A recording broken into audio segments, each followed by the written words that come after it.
Assalamualaikum warahmatullahi wabarakatuh, teman-teman. Selamat datang di channel Reko Video Roastery. Seperti biasa, hari ini kita ada roasting, teman-teman. Kita lanjutin cerita-ceritanya dari yang kemarin ya. Kemarin kita udah bahas gimana caranya ngidupin mesin roasting. Nah, terus kita juga udah jelasin bagaimana komponen-komponennya. Nah, baru sekarang ini kita jelasin fungsi dari komponen-komponen tersebut, teman-teman. Nah, jadi di sini ada kita lagi ngerosting kopi wine, teman-teman. Kopi wine ini dia berbeda varian kopi atau jenis kopi. Jadi untuk cara ngerostingnya juga berbeda ya. Jadi kita lebih main feeling di sini, teman-teman. Jadi mesin roasting ini udah kayak menyatu dengan diri kita. Jadi kita udah terbiasa dengan kira-kira ini kok kurang cocok ya, gitu-gitulah, teman-teman. Jadi udah ada perasaan sendiri dari diri kita untuk merasakan bahwa biji ini udah masak dengan sempurna atau belum, teman-teman, gitu ya. Nah, jadi karena kita di sini ngerosting kopi wine, kita harus bermain dengan api yang sedang, teman-teman.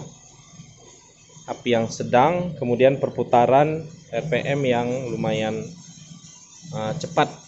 Jadi dia nggak cepat hangus. Oke, nah ini ya yang saya jelasin kemarin ini. Ini checker ini fungsinya untuk kita melihat dari bijinya ya, untuk cek ya. Oke, seperti ini, teman-teman. Ini ada lampu, ini pembeban yang kemarin itu. Jadi karena ini pembeban berat, dia ngenahan ini, teman-teman. Jadi karena ada perputaran di dalam, nggak nendang-nendang keluar gitu ya, tetap padat, dia tertutup seperti ini. Nah, kemudian ini kita ada airflow di sini ya, sambil ngerosting ya, teman-teman ya. Namanya juga sharing. Nanti jika ada pertanyaan silahkan tinggalkan di kolom komentar, teman-teman.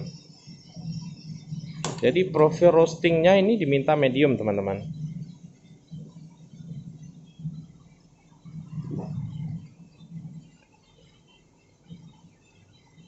Nah, oke ya.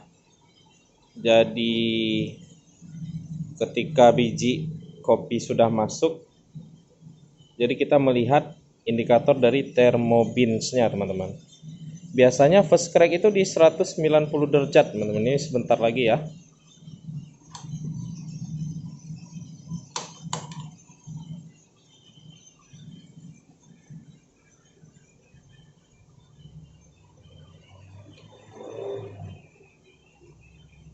Nah, ini yang itu namanya aluminium ducting, teman-teman, untuk alur uap panas dan kulit ari ya, dihisap oleh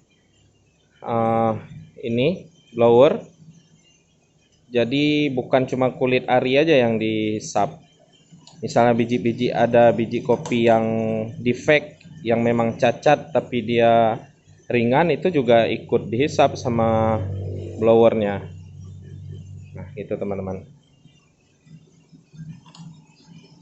Jadi ini kapasitas mesin kita 2,5 kg. Biasa saya masukkan maksimal 3 kg, teman-teman.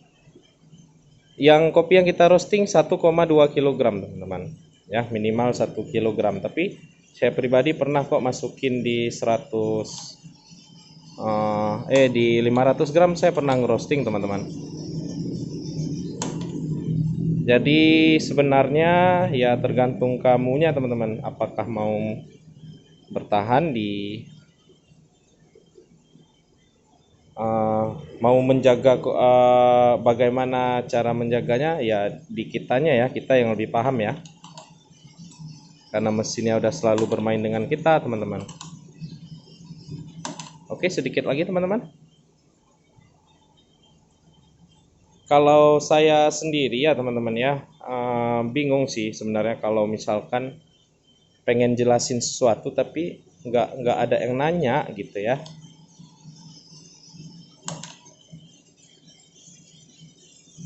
Oke, biasanya kalau kopinya wine saya sudahi di suhu 198 atau 199 teman-teman. Ini udah selesai ya.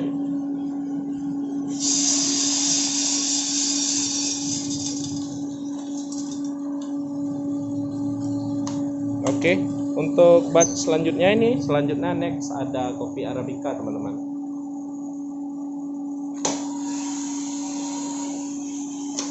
Ya. Jadi saya di sini sekalian ngejual. Nah, itu kalau yang kuning-kuning teman-teman, itu namanya Quaker. Nah, di sini saya nyiapin kopi sediain jasa roasting teman-teman. Jadi ini ada nggak cuma kopi sendiri yang saya roasting, saya juga ada ngerosting kopi teman-teman yang lain yang mau roasting, silahkan datang ya. Ya bisa lah, murah-murah lah tempat saya ini. Nah biasanya kalau teman-teman butuh kopi Arabica Gayo ya, dan memang bener-bener original 100% kopi Gayo, itu teman-teman harus beli, memang harus belinya di Aceh teman-teman ya. Jadi itu nanti akan berpengaruh di rasanya teman-teman. Kalau bukannya saya nggak setuju ya, mohon maaf ya, maksudnya itu menurut pengalaman saya. Jadi kalau mau beli sesuatu itu memang harus di lokasinya langsung. Misalnya pengen beli kopi dari Papua, Wamena ya, jadi kita harus beli langsung di sana teman-teman. Jadi itu 100% original ya, bukannya kita apa ya, untuk menghindari kan kebanyakan orang-orang dicampur. Kalau kita belinya dari Jawa nanti dicampur sama kopi di daerah itu kan, kita nggak mau, kita maunya yang original ya teman-teman ya. Oke lah teman-teman, ini sampai di sini dulu cerita-ceritanya. Mungkin kalau misalkan ada pertanyaan-pertanyaan, silahkan nanti saya buatin lagi video ya teman-teman. Oke ya, kemarin kalau nggak salah saya ada pertanyaan mengenai kenapa sih Bang harus ngerosting, harus masukin biji dengan acuan thermodrum ya. Nah, kenapa harus thermodrum? Ini thermodrum teman-teman. Karena ya pada saat kita mau ngerosting, biji kopinya kan belum masuk teman-teman. Kosong, drumnya masih kosong, makanya kita harus mengelihat thermodrum gitu lah ya teman-teman ya. Nah, ketika kopinya udah masuk ke dalam, barulah kita melihat indikatornya dari termobin teman-teman, gitu ya.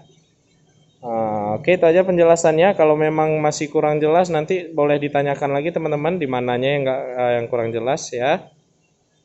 Mudah-mudahan sharing ini bermanfaat buat kamu. Mohon maaf sekali lagi saya menjelaskan bukan berdasarkan teori, tapi saya menjelaskan berdasarkan pengalaman dan feeling saya selama melakukan roasting teman-teman. Oke, terima kasih atas perhatiannya. Jangan lupa like video ini jika kamu suka, dislike jika tidak suka. Kemudian di share buat teman-teman kamu, jangan lupa ditekan tombol loncengnya dan di subscribe juga, di share sebanyak-banyaknya teman-teman.